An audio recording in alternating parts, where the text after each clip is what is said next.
Pessoal, vamos dar sequência então, né? Na nossa série de vídeos sobre leis de Newton. A gente está estudando em particular a primeira lei, né? Exemplos envolvendo a aplicação da primeira lei, tá? São situações onde os corpos em análise, né? Eles estão em equilíbrio de forças e a gente está usando isso para responder uma série de perguntas, tá? Aqui tem mais duas situações para a gente analisar. Duas situações bem simples, né?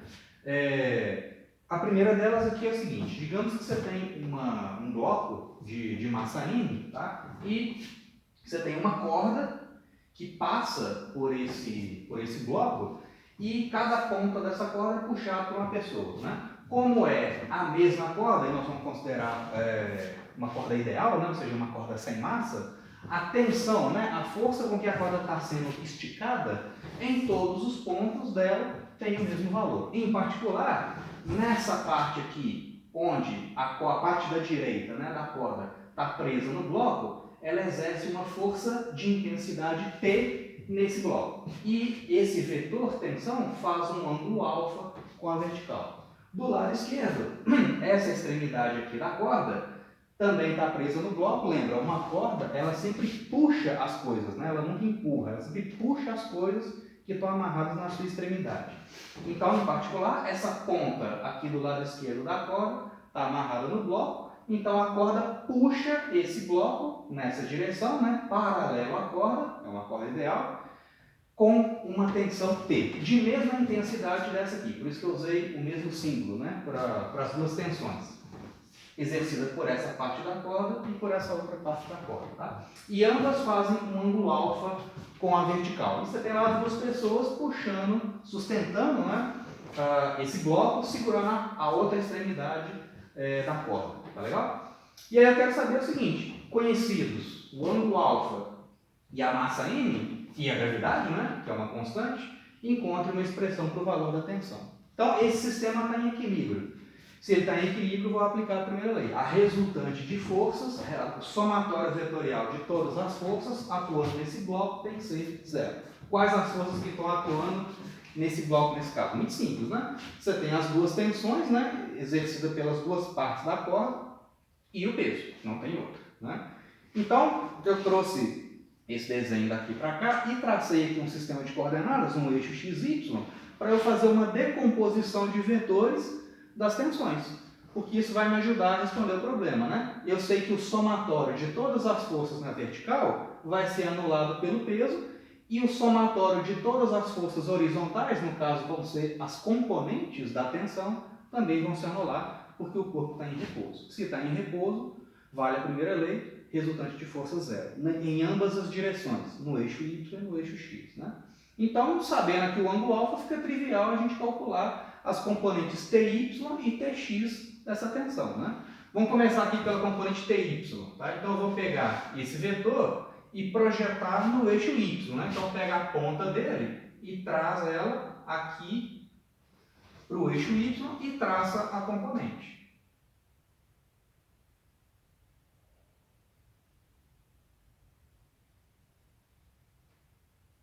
Então, esse vetor preto aqui é o meu TY.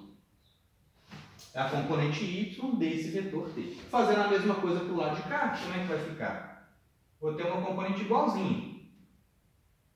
Traz a ponta dela até perpendicularmente, né, até o eixo Y e traça o vetor.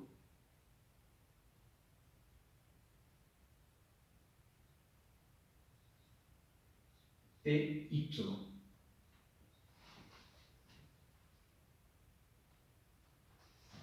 Beleza? Então você tem as duas componentes TY somadas vão ser anuladas pelo peso. Então basta eu calcular quanto que vale o TY, somar com o outro e igualar o peso. Tá? Na horizontal nem precisa eu fazer a representação, porque já está na cara que as componentes horizontais vão se cancelar. Olha só, essa componente, esse vetor aqui, tensão, tem a mesma intensidade desse outro vetor e ambos fazem o mesmo ângulo com a vertical. Então, esse camarada projetado no eixo X vai me dar um TX para a direita. Esse camarada projetado no eixo X vai dar um TX apontando para a esquerda. Está na cara que as duas componentes vão se anular, o corpo está em equilíbrio horizontal, como tem que ser, né? Então, nem vou colocar aqui as componentes TX, não. Vamos esquentar a cabeça só com a componente TY. E aí eu vou usar esse triângulo retângulo aqui, ó, por exemplo, né?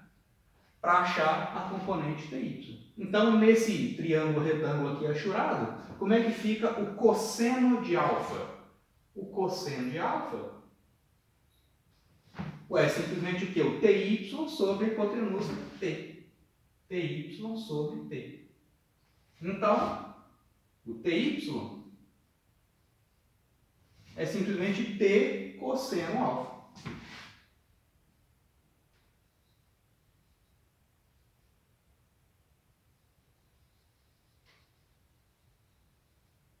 T vezes cosseno alfa. Só que são duas componentes TY, né? Você tem a contribuição dessa corda e dessa corda. Essas duas componentes somadas vão igualar o peso, né? Em módulo, essas duas componentes têm que ser iguais ao peso. Então, duas vezes esse valor que eu acabei de achar, então isso implica que duas vezes o TY tem que ser numericamente igual ao peso, mg. Então, duas vezes tensão vezes cosseno alfa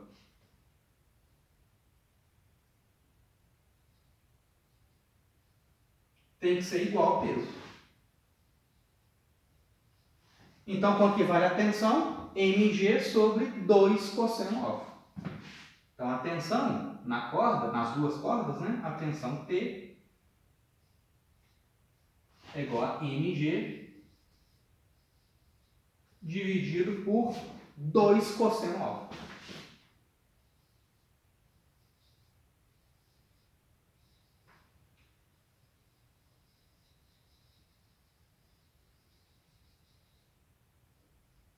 mg sobre 2 cosseno alfa, né? A resposta dada em termos das coisas que eu conheço, massa, gravidade e o ângulo alfa, tá? Você vê que em termos de unidades a resposta está correta, né? Porque 2 cosseno alfa não tem unidade, né? Um número. mg tem unidade de força, tensão tem que ter unidade de força. Então as dimensões, né? No caso as unidades, estão corretas. Essa é uma das maneiras de você verificar que a resposta de um problema está consistente, né? Outra coisa aqui é o seguinte, vamos supor, se eu diminuir ou aumentar esse ângulo alfa, né? Ou seja, se essas duas pessoas aqui puxarem a corda fazendo um ângulo menor ou um ângulo maior, o que será que vai acontecer com a tensão? Vamos ver. Digamos que eu vou pegar essas duas cordas aqui e vou fazer um ângulo alfa menor. Tá? Eu vou manter o mesmo bloco, mas vou diminuir o ângulo alfa. Quando eu diminuo o ângulo alfa, o cosseno do ângulo aumenta. Se você lembrar daquele ciclo trigonométrico, né? aquela representação que a gente usa lá na trigonometria, aquele círculo de raio unitário, né? Esse aqui é o ângulo alfa. O que é o cosseno do ângulo alfa? É a projeção desse camarada no eixo x. Então, esse comprimento aqui, ó, é o cosseno de alfa, né? Então, num círculo unitário, a projeção do raio no eixo x é o cosseno desse ângulo. Então, vamos ver. Se eu diminuo o cosseno, se eu diminuo o ângulo alfa, o que acontece com essa projeção aqui? Ó? Ela aumenta. Então, se eu diminuo o alfa, eu estou aumentando o cosseno de alfa. Se eu estou aumentando o denominador, o que acontece com a tensão? Vai diminuir. Então, quanto mais fechado eu pegar essas pessoas aqui pegarem essas duas cordas, né? essas duas extremidades da corda, menor vai ser a tensão. Então, diminuiu o ângulo, diminui a tensão. Tá? Se for o contrário, se eu aumentar o ângulo alfa, né? Se eu quiser pegar essas duas cordas aqui e sustentar esse bloco, fazendo um ângulo cada vez maior. Se eu aumento o ângulo alfa, né? Se eu pego esse segmento, esse raio aqui, né? E aumento ele, se eu aumento o ângulo alfa, o que acontece com essa projeção aqui? Diminui. Então, se eu aumento o ângulo alfa, o cosseno diminui. Se o denominador aqui diminui, o que acontece com a tensão? Vai aumentar. Então, se eu aumento o ângulo, a tensão necessária nessa corda para sustentar o bloco vai aumentar também. Beleza? Então, esse foi outro exemplo de aplicação da primeira lei. Vamos fazer mais um caso aqui agora, envolvendo o plano inclinado. Vamos fazer um estudo agora do plano inclinado. Beleza? Um plano inclinado, pessoal, é simplesmente uma superfície horizontal que exerce um certo ângulo alfa com a horizontal. Tá legal? Então, há uma representação desse tipo aqui, né? Você tem um plano, um corpo apoiado nele, e esse plano exerce um ângulo alfa com a horizontal. Então, a gente vai aprender agora como representar um sistema de coordenadas adequado e quais as decomposições de vetores adequadas, né, que a gente tem que fazer para tratar, simplificar o tratamento desse tipo de situação. Então, digamos que aqui você tem um bloco, né, uma caixa, um corpo qualquer, que eu estou representando aqui como sendo uma partícula, tá? Estou representando uma partícula porque, nesse caso, não me interessa o formato do objeto, o tamanho exato dele. Tá? É simplesmente um corpo qualquer, estou representando como uma partícula, colocado aqui em cima desse bloco. E esse corpo está em repouso. Então, esse bloco aqui tem atrito. Se não tivesse atrito, né, a gente sabe que esse cara ia escorregar. Mas aqui eu estou afirmando logo de cara que esse camarada está em repouso, ele está paradinho. Se ele está parado, vale a primeira lei, né? A resultante de forças atuando nele tem que ser zero. Então vamos ver como representar um sistema de coordenadas adequado aqui e qual a decomposição de vetores que eu tenho que fazer para, por exemplo, calcular qual o valor da força de atrito que está atuando nesse camarada. Digamos que eu queira saber isso, né? Conhecido o peso e conhecido esse ângulo alfa, eu quero saber, por exemplo, quanto que vale a força de atrito, tá? Atuando nesse corpo. Primeiro, quais são as forças que estão atuando nesse corpo colocado em cima desse plano inclinado? Bom, são três, né? Você tem o peso dele, vertical aqui para baixo, a força de atrito que está resistindo ao movimento, tá? No caso aqui, essa força de atrito é chamada de força de atrito estática, tá? Porque o corpo está parado. A gente vai falar de atrito cinético e atrito estático nos próximos vídeos, tá? Mas aqui, como o corpo está parado, a força de atrito que está resistindo ao movimento, ou seja, que está impedindo o bloco de deslizar, ou o corpo, né, de deslizar, é o atrito estático, tá? E a força normal, lembra? Força normal é a força que uma superfície exerce sobre um objeto colocado nela. E essa força é sempre perpendicular à superfície onde o objeto está apoiado. Então, essa normal aqui, ó, bom, o bloco, o objeto, né, comprime o plano inclinado comprime o objeto. Normal, fazendo 90 graus com o plano, ou a superfície onde ela está inclinada, onde ela está apoiada. Né? Não é 90 graus em relação ao chão, é 90 graus em relação à superfície onde o corpo está colocado. Beleza? Então aí, para simplificar aqui minha vida e eu descobrir quanto que vale essa força de atrito aqui, né? Eu quero achar quanto que isso equivale, por exemplo, eu vou traçar um sistema de coordenadas. Normalmente a gente trabalha com o eixo x e y dessa forma, né? O eixo x horizontal e o y vertical. Mas isso não é uma regra. Cada problema, cada situação física vai te levar a um sistema de coordenadas adequado para simplificar os cálculos, né? Como vocês vão ver lá no curso de cálculo, né? Sistema de coordenadas x, y, z, no caso tridimensional, são chamadas de coordenadas cartesianas. Isso aqui não é o único tipo de sistema de coordenadas que existe, né? Existem outros, você pode definir muitos outros sistemas de coordenadas. Os mais usados são coordenadas cartesianas, que a gente está acostumado a tratar, coordenadas esféricas e coordenadas cilíndricas, tá? Que vocês vão ver lá no cálculo. Então, em determinadas situações, é mais fácil você usar um tipo de sistema de coordenadas, em outras situações você usa outro sistema de coordenadas. Cada caso é um caso, né? Aqui, por exemplo, a gente vai continuar usando o sistema XY, mas ao invés de eu traçar o eixo X e o eixo Y dessa forma, é mais fácil eu rotacionar esse sistema de coordenadas. Por que disso? Se eu traçar um eixo X, ao invés de traçar ele assim, se eu traçar ele passando pelo plano inclinado, paralelo aqui ao plano inclinado, o eixo X vai estar passando pela força de atrito. E isso vai ser interessante para mim e eu já vou mostrar o porquê. Né? Então, se o eixo X passa dessa forma, o eixo Y é perpendicular a ele, então o eixo Y passa pela normal. Tá? Isso vai facilitar a nossa vida. Então vamos pegar essa representação aqui e vamos recortar ela para cá, né? Para não ficar embolado. Então, olha só, o eixo x está aqui, paralelo ao plano inclinado e paralelo à força de atrito. O eixo y perpendicular a ele, passando pela normal. Então, a força-peso, em relação a esse sistema de coordenadas aqui, a força-peso está inclinada, certo? Ela vai ter uma componente PY, que eu vou projetar aqui, e uma componente PX, que eu vou projetar aqui.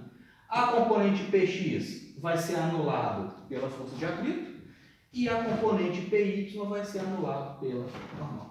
Por isso que é interessante eu traçar o sistema de coordenadas dessa forma. Tá? Porque agora o meu trabalho vai ser simplesmente decompor a força-peso nas suas componentes PY e PX. Tá? Para isso, para eu fazer essa decomposição, eu preciso saber quanto que vale esse ângulo alfa. Desculpa, quanto que vale esse ângulo aqui, né? A gente já vai ver que esse ângulo aqui é justamente o alfa. Tá? Por enquanto, a gente não sabe isso. Vamos trabalhar um pouquinho aqui a figura para descobrir que esse cara é igual a esse. Tá? Então vamos ver aqui, gente. Dá uma sacada nesse triângulo retângulo aqui, ó. Nesse aqui que eu estou achurando.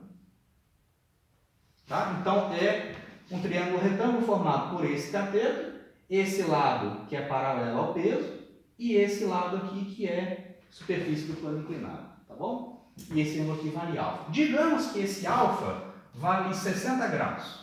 Digamos, tá?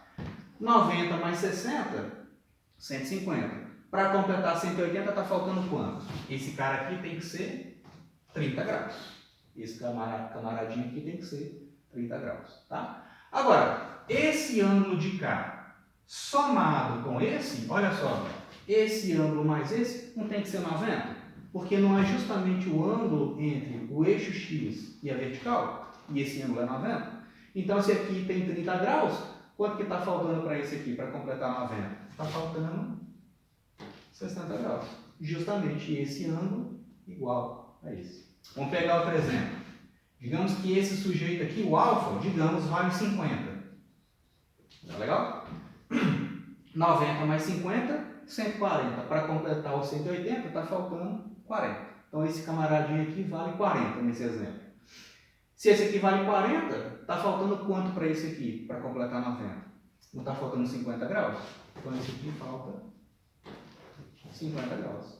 Esse ângulo é igual a esse. Qualquer ângulo que você colocar aqui, esse ângulo entre a força-peso e o eixo Y é justamente o mesmo valor do ângulo do plano inclinado. Então, esse aqui vale alfa.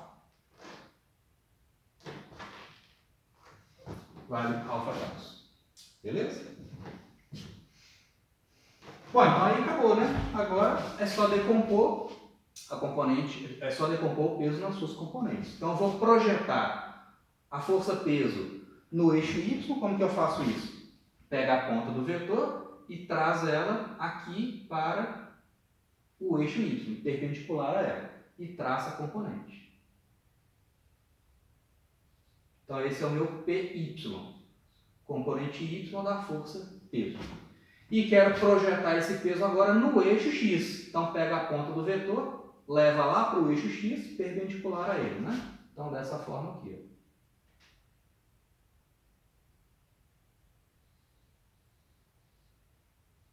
PX. Então pronto, tenho o ângulo, tenho o vetor original, é só agora trabalhar, por exemplo, com esse triângulo retângulo aqui.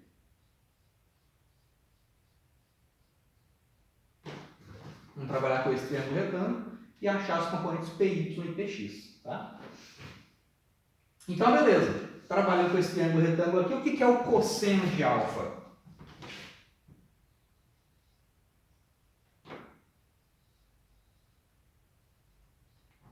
Gente, o cosseno de alfa, olha só, hipotenusa aqui, cateto aqui e outro cateto. Tá? O PY é o cateto adjacente. Né? Então, ó, peso cosseno de alfa, ó, é a componente que está colada no ângulo. Então, ela depende do cosseno do ângulo. Né? Então, P cosseno de alfa me dá o PY. Então, cosseno de alfa é PY sobre peso.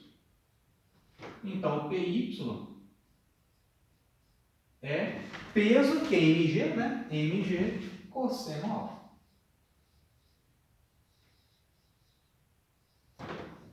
Deixa guardado aqui.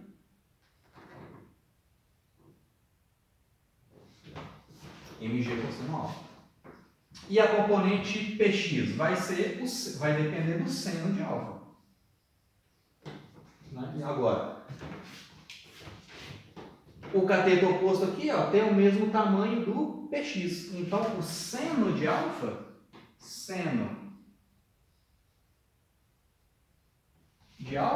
é o cateto oposto, é o cateto que está sem o ângulo. Né? Então, esse é o cateto oposto, que tem o mesmo tamanho do meu px.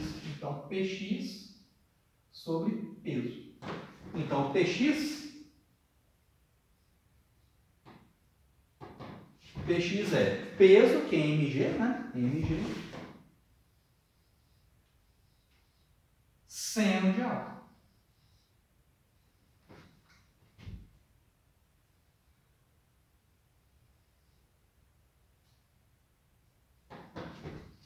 mg, seno de alfa. Tá? Então, P cosseno me dá o PY, peso seno me dá o PX. Tá legal? Então, agora pronto. Uma vez que eu faço a decomposição do vetor original, eu posso esquecer agora o vetor original e trabalhar só com as componentes dele. Tá? Então, aqui, ó, logo de cara, no eixo X, o meu PX vai ser anulado pela força de atrito. Aqui ficou meio mal desenhado, né? Os dois vetores têm que ter o mesmo tamanho. Então, aqui o FA tem mais ou menos esse tamanho aqui.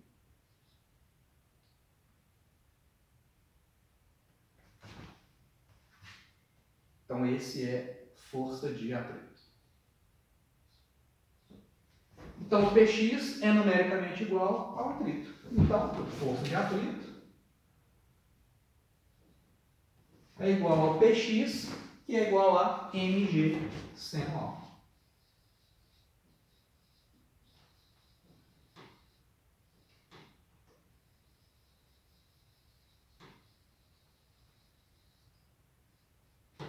Essa é a resposta, né? E também, se eu quiser saber, né, a força de compressão, né, ou seja, a força normal exercida pelo plano sobre o corpo, a normal é anulada pelo PY, né? Então, só reforçando aqui, o atrito, força de atrito, é anulado pelo Px e a força normal é anulada pelo PY.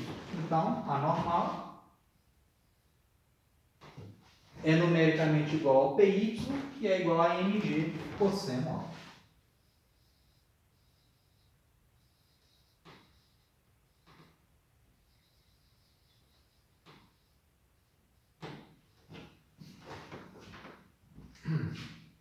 Beleza?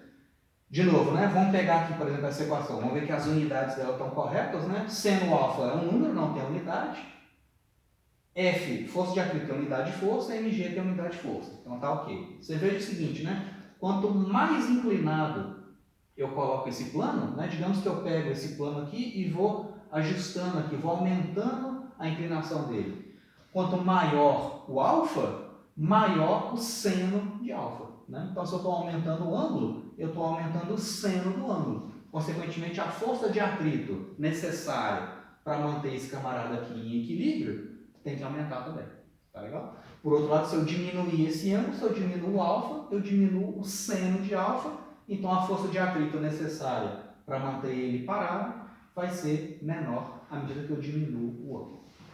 Beleza?